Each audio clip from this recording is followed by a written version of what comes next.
Hello everyone, स्वागत है आप सबका हिंदी क्लासेस पर। दोस्तों, आज की इस वीडियो में हम लोग सैयद वंश और लोदी वंश से जितने भी महत्वपूर्ण प्रश्न बन सकते हैं सभी प्रश्नों को डिस्कस करेंगे और प्रश्नों से संबंधित जितने भी फैक्ट बन सकेंगे सभी प्रश्नों के हम लोग डिस्कस करेंगे। साथियों, यहाँ पर कुछ प्रश्न हमारे सैयद वंश के हैं और कुछ लोदी वंश के प्रश्न लिए गए हैं। सैयद और लोदी वंश में हमारा 14 से 14 लेकर 1414 से 1526 ईस्वी तक रहा है। आइए हम देख लेते हैं कि सैयद वंश और लोदी वंश में किस हम महान शासकों को पढ़ेंगे। तो देखिए, सैयद वंश में हम खिज्र खां, मुबारक शाह, मोहम्मद शाह, आलम शाह को, और लोदी वंश में बहलोल लोदी, सिकंदर लोदी और इब्राहिम लोदी जैसे शासकों को पढ़ेंगे। इन्हीं से संबंधित हमारा सभी महत्वपूर्ण प्रश्न बनेगा और हमारे एग्जाम में भी यहीं से प्रश्न पूछे जाएंगे। और कुछ महत्वपूर्ण भी इम्पोर्टेंट टॉपिक दिए गए हैं, जैसे कुछ प्रमुख कर हैं, कुछ प्रमुख नगर, उनको बनवाने वाला कौन था, उनका निर्माता, और कुछ जो प्रमुख नगर हैं उनके संस्थापक कौन से हैं। तो इन सभी को यहाँ पर हम प्रश्नों के माध्यम से डिस्कस करेंगे।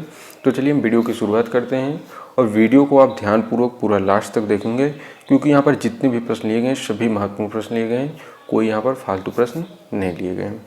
तो आइए हम शुरू करते हैं और प्रश्नों को देखते हैं।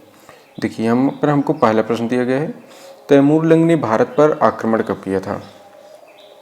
ऑप्शन ए दिया है 1393 ईस्वी, ऑप्शन बी है 1395 ईस्वी, ऑप्शन सी है 1398 ईस्वी, ऑप्शन डी है 1401 ईस्वी। तो इसका हमारा सही आंसर क्या हो जाएगा, ऑप्शन सी 1398 ईस्वी में तैमूर लंग ने भारत पर आक्रमण किया था। अगला प्रश्न दिया है, तैमूर लंग ने कितने दिनों तक दिल्ली को लूटा था। यह इंपॉर्टेंट प्रश्न है, हमारी परीक्षाओं में पूछा जाता है। तो इसका सही आंसर क्या हो जाएगा, 15 दिन तक। तैमूर लंग ने दिल्ली को 15 दिनों तक लूटा था। अब हम आइए अगले प्रश्न पर चलते हैं। अगला प्रश्न हमको दिया है, सैयद वंश की नींव किसने रखी थी। सैयद वंश की नींव किस शासक ने रखी थी। तो ऑप्शन ए है तैमूर लंग, ऑप्शन बी है बहलोल लोदी, ऑप्शन सी है फिरोज शाह तुगलक, ऑप्शन डी दिया है खिज्र खां। तो इसका सही आंसर हमारा क्या हो जाएगा, सैयद वंश की नींव खिज्र खां ने रखी थी। अब हम अगला प्रश्न देखते हैं, सुल्तान बदले रैयत ए आला की उपाधि किसने ली। यह परीक्षाओं में पूछा गया प्रश्न है। तो ऑप्शन ए दिया है बाबर ने, ऑप्शन बी है Khizr Khan, option C Bahlol Lodi, option D दिया है फिरोज शाह तुगलक ने। तो इसका सही आंसर हमारा क्या हो जाएगा, ऑप्शन बी खिज्र खां ने।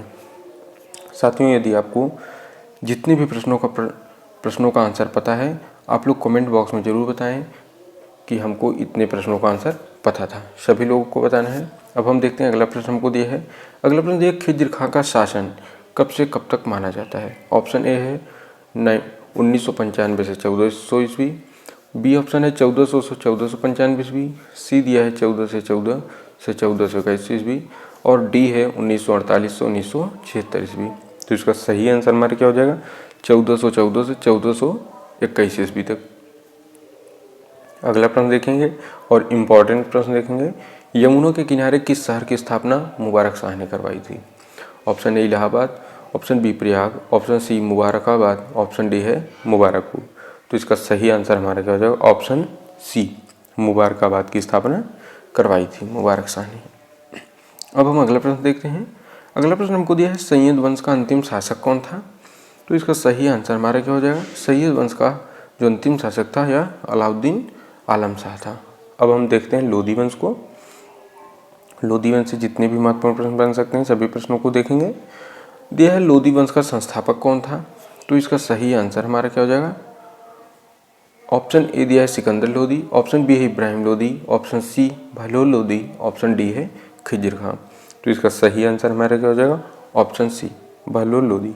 लोदी वंश का संस्थापक बहलोल लोदी है। अगला प्रश्न दिया है, दिल्ली का सुल्तान बनने के बाद बहलोल लोदी ने कौन सी उपाधि धारण की थी। ऑप्शन ए सुल्तान, ऑप्शन बी है राजा की, ऑप्शन सी है गाजी की, ऑप्शन डी है विश्व विजेता की। तो इसका सही आंसर हमारा क्या हो जाएगा, ऑप्शन सी गाजी की उपाधि धारण की थी दिल्ली का सुल्तान बनने के बाद बहलोल लोदी ने। अब हम देखते हैं अगला प्रश्न हमको दिया है। अगला प्रश्न हमको दिया गया है, निजाम खां किसका पुत्र था। निजाम खां किसका पुत्र था। तो इसका ऑप्शन ए है Sikandar Lodi, option B Ibrahim Lodi, option C Bahlol Lodi, option D दिया है बाबर। तो इसका सही आंसर क्या हो जाएगा, निजाम खान जो था ये बहलोल लोदी का पुत्र था। अब अगला प्रश्न दिया है, बहलोल लोदी ने किस शहर को दिल्ली सल्तनत में मिलाया गया था। यह प्रश्न कई बार हमारे एग्जामों में पूछा गया है। तो option A Allahabad, option B Jaunpur, option C Ghazipur, option D दिया है लखनऊ। तो इसका सही आंसर क्या हो जाएगा? ऑप्शन बी, बहलोल लोदी ने जौनपुर शहर को दिल्ली सल्तनत में मिलाया था। साथियों, अभी तक जिस भी भैया बहन ने चैनल को सब्सक्राइब नहीं किया है, सभी भैया बहन चैनल को सब्सक्राइब जरूर कर दें, ताकि हमारी प्रत्येक वीडियो आपको इसी तरह मिलती रहे और आपको प्रतिदिन अब वीडियो मिलती रहेगी। देखिए अगला प्रश्न दिया है, उस समय जौनपुर पर किस वंश का शासक था? उस वंश, देखिए इसको समझने के लिए हम यहाँ देखेंगे, बहलोल लोदी ने जब जौनपुर को दिल्ली सल्तनत में मिलाया था तो उस समय वहाँ पर कौन सा वंश था जो शासन कर रहा था? तो इसका सही आंसर क्या हो जाएगा हमारा? सरकी वंश था, जब जौनपुर को दिल्ली सल्तनत में मिलाया गया था। अब हम अगला प्रश्न देखेंगे। अगला प्रश्न हमको दिया है, सिकंदर लोदी का शासनकाल रहा है। ऑप्शन ए 1414 से 1419, ऑप्शन बी 1428 से 1439, ऑप्शन सी 1450 से 1457 ईस्वी, ऑप्शन डी 1489 ईस्वी से 1517 ईस्वी। इसका सही आंसर हमारा क्या हो जाएगा? 1489 से लेकर 1517 ईस्वी तक सिकंदर लोदी का शासनकाल रहा है। अब हम अगला प्रश्न देखते हैं। अगला प्रश्न हमको दिया है, लोदी वंश का सबसे महान शासक कौन था? ऑप्शन ए है Ibrahim Lodi, option B Sikandar Lodi, option C Bahlol Lodi, option D दिया है बाबर। इसका सही आंसर हमारा क्या हो जाएगा? ऑप्शन बी, सिकंदर लोदी लोदी वंश का सबसे महान और सबसे प्रतापी शासक रहा है, इसलिए इसका नाम इतिहास में हमें अधिक देखने को मिल जाता है। अब हम आइए अगले प्रश्न देखते हैं। अगला प्रश्न हमको दिया है, आगरा शहर का निर्माण किस महान शासक ने करवाया था? इम्पोर्टेंट प्रश्न है। तो इसका ऑप्शन है इब्राहिम लोदी, ऑप्शन बी है सिकंदर लोदी, ऑप्शन सी है बहलोल लोदी, ऑप्शन डी है बाबर। तो इसका सही आंसर हमारा क्या हो जाएगा? ऑप्शन बी, सिकंदर लोदी ने आगरा शहर का निर्माण करवाया था।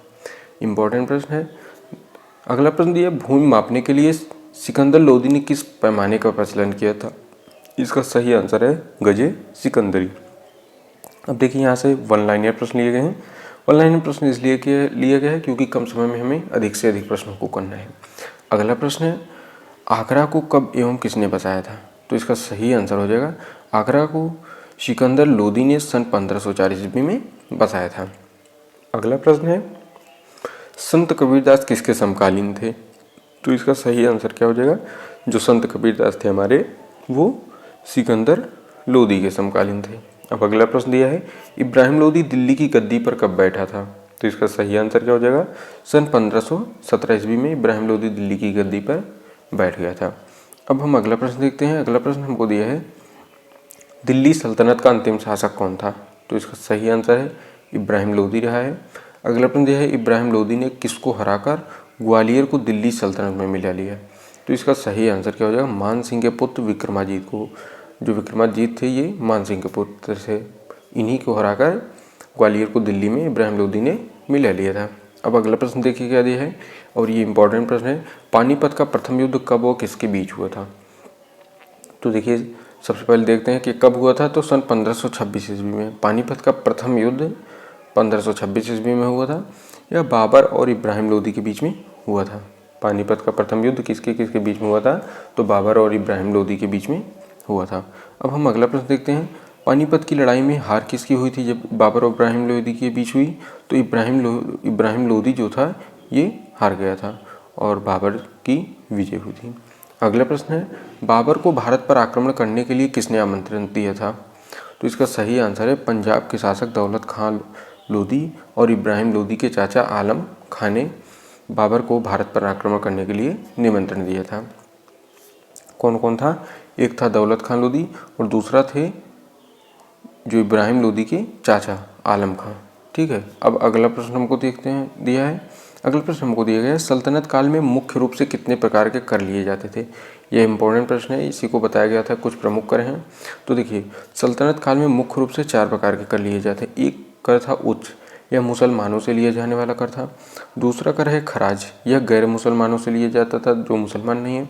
और तीसरा कर है ज़कात, जो मुसलमानों पर धार्मिक कर था। ठीक है, यह मुसलमानों का धार्मिक कर था।